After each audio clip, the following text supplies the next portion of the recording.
కోల్పోవడం అలవాటైతే కోరుకోవాలి అన్న ఆశ కూడా చచ్చిపోతుంది. జీవితంలో కొన్ని నష్టాలు మనల్ని ఏడిపిస్తాయి, మరికొన్ని నష్టాలు మనల్ని మార్చేస్తాయి. మొదటిసారి మనసుకు దగ్గరైన వ్యక్తిని కోల్పోతే రోజులు నెలలు బాధపడతాం, ఎందుకిలా జరిగింది అని ప్రశ్నిస్తాం. కానీ అదే కోల్పోవడం మళ్ళీ మళ్ళీ జరుగుతుంటే మనసు నెమ్మదిగా అలసిపోతుంది.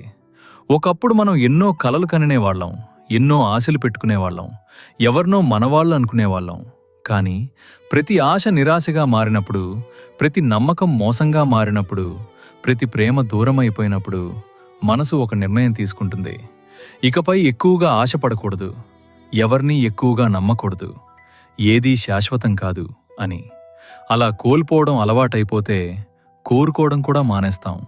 ఎందుకంటే మళ్ళీ దొరికినా పోతుందేమో అన్న భయం, మళ్ళీ ప్రేమించినా దూరమవుతుందేమో అన్న బాధ, మళ్ళీ